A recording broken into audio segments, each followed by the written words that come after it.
Bonjour les amis et bienvenue dans cette vidéo de prépatage concernant les conditions minimales.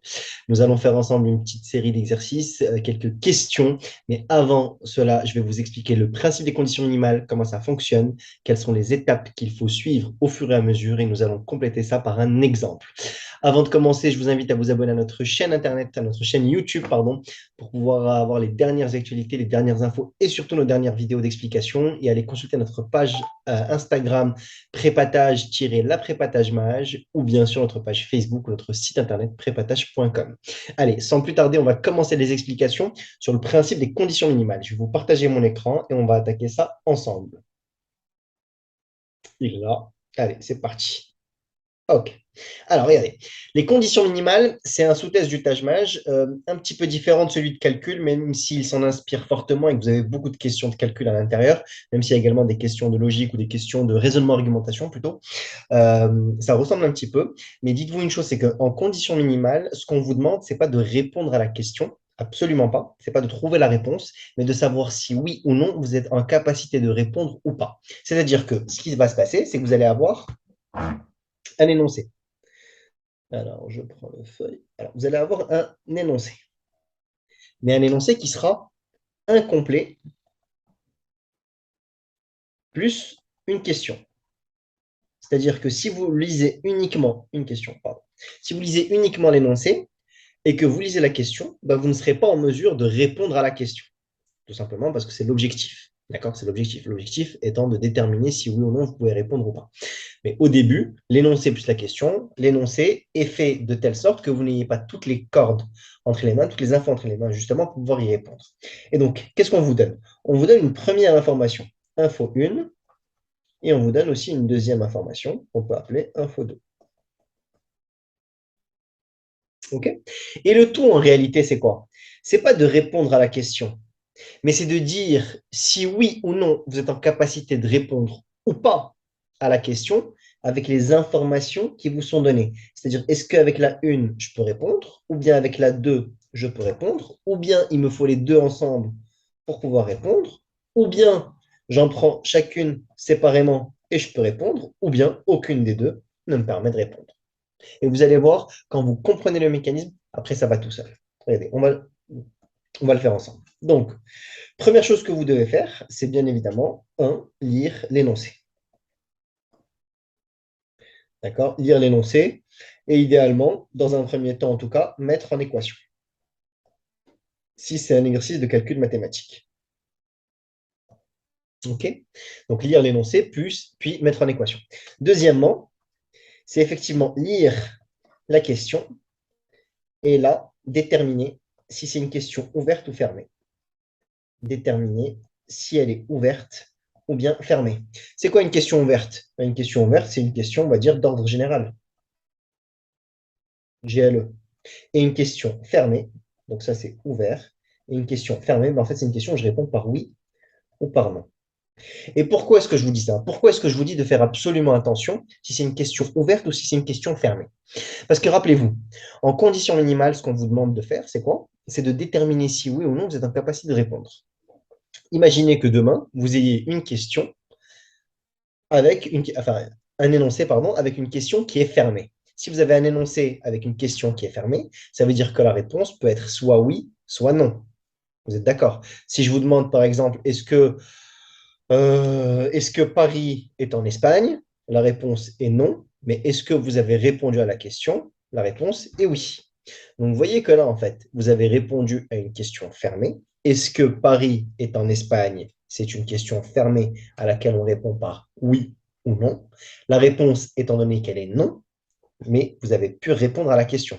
Pourquoi est-ce que je vous dis ça? Parce que très souvent, le cerveau fait un petit parallèle, un petit biais. C'est que quand la réponse est non, il se dit, ah bah non, je ne peux pas répondre. Alors qu'en réalité, si, vous avez pu répondre, mais la réponse était négative. Et donc, c'est pour ça que je vous dis de faire attention et vraiment de passer par cette étape-là, de déterminer si c'est une question ouverte ou si c'est une question fermée, justement pour éviter le piège que si jamais on vous pose une question fermée, mais dont la réponse, vous arrivez à la trouver, que la réponse est non, ben, vous êtes en mesure de répondre à la question. La réponse est non, mais oui, je suis capable de répondre à la question. C'est vraiment une subtilité à laquelle il faut faire attention. Chaque année, j'ai des étudiants qui se trompent, qui tombent dans le piège. Vous êtes prévenus. Ça serait bien que vous puissiez tomber dans le piège pendant les préparations, pendant les phases voilà, de stage, pendant le fait que vous fassiez vos exercices, histoire de vous en rendre compte en direct sur un cas réel. Et de toutes les façons, on fera des questions en ligne. Et si vous venez à nos stages, vous pourrez voir exactement de quoi il s'agit. Ensuite, quand vous avez déterminé ça, bah, vous faites ce qu'on appelle, quand vous avez déterminé les deux, vous faites ce qu'on appelle l'arbre des possibles. D'accord? Et l'arbre des possibles, en fait, c'est quoi? C'est un arbre qui permet de déterminer quelle est la réponse que je vais avoir A, B, C, D ou E au Taj-Mahal. Arbre des possibles du Taj-Mahal et des conditions minimales. Alors, maintenant, on va voir ce que c'est que l'arbre des possibles. L'arbre des possibles, tout simplement, donc je vous invite à prendre des notes, bien sûr. L'arbre des possibles, c'est tout simplement la chose suivante. C'est que ce que vous allez faire, donc vous avez lu votre énoncé, bien évidemment, vous avez lu la question, et ensuite vous avez dit est-ce que c'est une question ouverte ou une question fermée. Qu'est-ce que vous faites cette fois-ci? Cette fois-ci, vous prenez l'information, ce que vous faites, c'est que vous lisez l'information une toute seule. D'accord? Vous prenez l'information une toute seule. On vient de voir tout à l'heure que j'ai mon énoncé plus ma question avec info 1 et info 2. Là, ce que vous faites, c'est que vous prenez l'information 1 toute seule, c'est-à-dire que vous ne regardez même pas l'information 2. D'accord? Et vous dites, OK, est-ce qu'avec l'énoncé et l'information que j'ai au niveau de l'info 1, je suis en capacité de répondre ou pas à la question qui est posée? Et là, vous avez deux possibilités. Soit l'information 1, elle vous donne suffisamment d'informations pour répondre à la question, et donc oui, vous serez en mesure de répondre, ou bien non, l'information 1 toute seule ne vous permet pas de répondre à la question. Si on prend l'énoncé et l'information 1, bah c'est suffisamment incomplet, je n'ai pas tous les éléments en main pour pouvoir répondre à la question. D'accord? Quand vous avez fait ce travail-là, en fait, il y a deux possibilités. Si la une toute seule vous permet de répondre, d'ores et déjà, vous allez savoir que votre réponse, c'est soit la réponse A, soit la réponse D. Donc ça, vous le savez. Et si jamais la une ne vous permet pas de répondre, bah, vous savez déjà que votre réponse, ce sera soit B, C ou E. Donc vous pourrez d'ores et déjà supprimer les autres réponses. OK? Et donc là, qu'est-ce qu'on fait après avoir utilisé la une? Ben, je prends l'information 2 toute seule, de la même manière. D'accord? Donc j'ai la 2 ici et la 2 ici, mais elle est toute seule. D'accord? Qu'est-ce qu'il faut que je fasse? Il faut à ce moment-là que je cache. Moi, ce que je vous conseille de faire, c'est de cacher avec votre main l'information 1. Mais littéralement la cacher physiquement. Pourquoi? Parce que votre cerveau, étant donné qu'il a lu l'information 1, il l'a gardée en arrière-plan. OK? Et ce qui se passe très souvent, c'est que quand vous lisez l'information 2, bah, vous gardez en tête plus ou moins l'information 1. Et ça vient biaiser l'intégralité de votre réflexion. Et vous dites, ah bah oui, je peux répondre parce que je sais que cette information-là. Mais vous n'avez pas fait attention. Donc moi, ce que je vous conseille de faire, c'est de cacher physiquement avec votre main, de poser votre main sur l'information 1, justement pour forcer votre cerveau à ne se concentrer que sur l'information 2. Et là, quand je prends la 2 toute seule, bah pareil, j'ai deux possibilités que ce soit d'un côté ou d'un autre. Bah, soit la 2 toute seule me permet de répondre, soit la 2 toute seule ne me permet pas de répondre. De l'autre côté, c'est pareil. Soit la 2 toute seule me permet de répondre, soit la 2 toute seule ne me permet pas de répondre. Non. OK? Alors, si jamais je suis dans cette première partie, la une toute seule, c'est oui, et la 2 toute seule, c'est oui. Ça veut dire quoi? Ça veut dire que chaque information prise séparément est suffisante, me donne suffisamment d'informations pour pouvoir répondre à la question. D'accord? Et donc là, c'est la réponse D. D au Taj Mahal. Et D, comme vous pouvez vous dire, comme disjonctement, chaque information seule me permet de répondre à la question. OK? Si maintenant, avec la première toute seule, vous pouvez répondre, mais que quand vous êtes allé identifier la deuxième, utiliser la deuxième toute seule pour répondre, bah, la deuxième n'était pas suffisante. La première toute seule était suffisante, mais la deuxième toute seule n'était pas suffisante. Et ben dans ces cas-là, ça va être la réponse A, c'est-à-dire qu'avec la première, je peux répondre, avec la deuxième, je ne peux pas répondre. Okay. Donc ça, c'est une première possibilité, des possibilités que vous pouvez avoir, d'où le nom, l'arbre des possibles. Maintenant, si on prend l'autre côté de l'arbre, bah, la première, c'est non. C'est-à-dire que j'ai lu mon énoncé, j'ai lu ma question, j'ai lu l'information 1 et la réponse est non, je ne peux pas répondre. L'information 1 est insuffisante pour pouvoir répondre à la question. Et bien là, j'ai pris la 2 et j'ai deux possibilités. Soit la 2 toute seule me permet de répondre et donc ça va être la réponse B. C'est-à-dire que la 1 ne me permet pas de répondre, mais la 2 toute seule me permet de répondre. Et donc là, c'est la réponse B. Ou bien, on peut avoir le cas suivant, la 1 toute seule, je la prends séparément, je ne peux pas. La 2 toute seule, séparément, je ne peux pas. Et si je les prenais les deux ensemble? Et c'est là, en fait, on fait le travail de la 1 et la 2. Et là, rappelez-vous, je ne prends la 1 et la 2 ensemble que si la première, c'est non toute seule et que la deuxième, c'est non toute seule. D'accord? Bien évidemment, vous ne prenez pas les deux ensemble si jamais vous êtes dans une autre configuration. Et là, si je prends les deux ensemble, bah, j'ai deux possibilités. Soit effectivement, les deux ensemble me permettent de répondre à la question. Quand je prends les deux informations ensemble, chacune me fournit une information et cumulé, c'est suffisant pour répondre. Et donc là, ça va être la réponse C, comme conjointement, les deux informations sont nécessaires pour répondre à la question. Et si jamais, même en prenant les deux informations ensemble, je n'arrive pas à répondre à la question, je n'ai pas suffisamment d'informations pour répondre à la question, ça va être la réponse E. OK? Donc ça, c'est les principes, c'est l'arbre des possibles au Taj pour les conditions minimales. D'accord? Moi, ce que j'avais fait quand j'avais passé le Taj bon, c'était il y a quelques années, mais ce que j'avais fait, c'est que j'avais appris plus ou moins par cœur ce format-là, sous la forme suivante, en me disant, bon, imaginez que si j'ai oui à la première, non à la deuxième, ça va être la réponse A. Non à la première, oui à la deuxième, ça va être la réponse B. Non à la première, non à la deuxième, mais oui aux deux, ça va être la réponse C. Oui à la première, oui à la deuxième, ça va être la réponse D. Non à la première, non à la deuxième, non aux deux ensemble, ça va être la réponse E. Et donc, j'avais appris par cœur oui, non A, non, oui B, non, non, oui C, oui, oui D, non, non, non E. D'accord? Et avec ça, au fur et à mesure que vous allez tenter de résoudre l'énoncé, ben, vous allez voir petit à petit si oui ou non vous êtes en capacité de répondre ou pas à la question. Ça marche?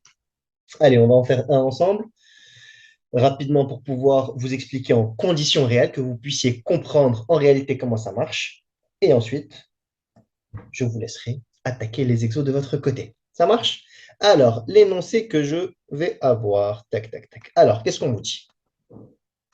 Olivier a 5 ans de plus que Dorothée. Quel est son âge? Donc, là, je viens de lire l'énoncé. L'énoncé va s'afficher dans votre écran. Je le lis. Olivier a 5 ans de plus que Dorothée. Quel est son âge? Donc, qu'est-ce que je dis? Qu'est-ce que je sais? Je sais que Olivier, il a 5 ans de plus que Dorothée. Donc, Olivier est égal à Dorothée plus 5. Ça, c'est l'information qu'on me donne. La question est, quel est l'âge d'Olivier? Olivier, quel âge il a? D'accord? Donc, ça peut être tout et n'importe quoi. Là, je suis dans le cadre d'une question ouverte, parce que je ne réponds pas par oui ou par non, et je peux avoir une infinité de réponses par rapport à son âge. Mais je sais juste que Olivier a 5 ans de plus que Dorothée. Qu'est-ce que je fais? Je prends l'information 1. Qu'est-ce qu'on me dit l'information 1? Il y a 15 ans, Olivier était 2 fois plus âgé que Dorothée. Alors, il y a 15 ans, donc je prends l'information 1. Il y a 15 ans, donc Olivier moins 15, puisque c'était il y a 15 ans. Et si Olivier moins 15, si c'était il y a 15 ans, bah Dorothée aussi, elle avait moins 15. D'accord? Ça, il faut que je donne notre faites attention. Il y a 15 ans, Olivier était 2 fois plus âgé que Dorothée. Donc, Olivier, il y a 15 ans, il avait 2 fois l'âge de Dorothée d'aujourd'hui, moins 15. Est-ce que je peux répondre à la question? Bah, oui, je peux répondre. Pourquoi je peux répondre? Bah, parce que j'ai deux équations, deux inconnues. Ma première équation, la voici. Ma deuxième équation, la voici. Deux équations, deux inconnues, je peux répondre à la question grâce à un système d'équations.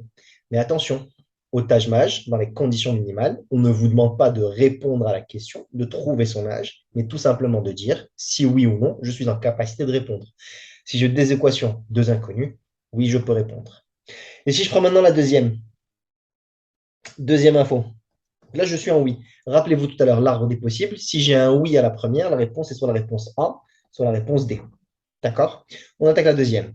Il y a 5 ans, la somme des âges d'Olivier et de Dorothée était de 35 ans. Donc, il y a 5 ans, donc Olivier moins 5.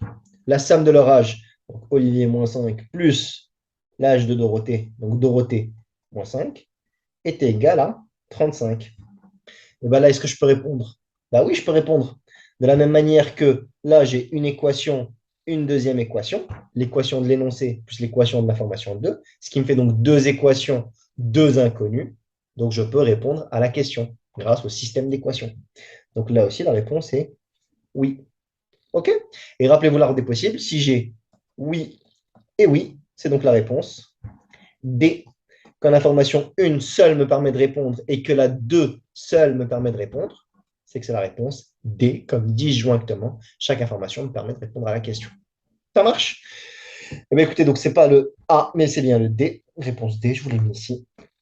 Et voilà. J'espère que les amis, cette vidéo vous aura plu, qu'elle vous aura permis de comprendre un petit peu plus poussé les conditions minimales, le mécanisme, le fonctionnement de ce sous-test. N'hésitez pas à aller regarder nos autres vidéos, à visiter notre site internet et notre page Instagram parce qu'on publie régulièrement pas mal d'infos, des astuces, des techniques.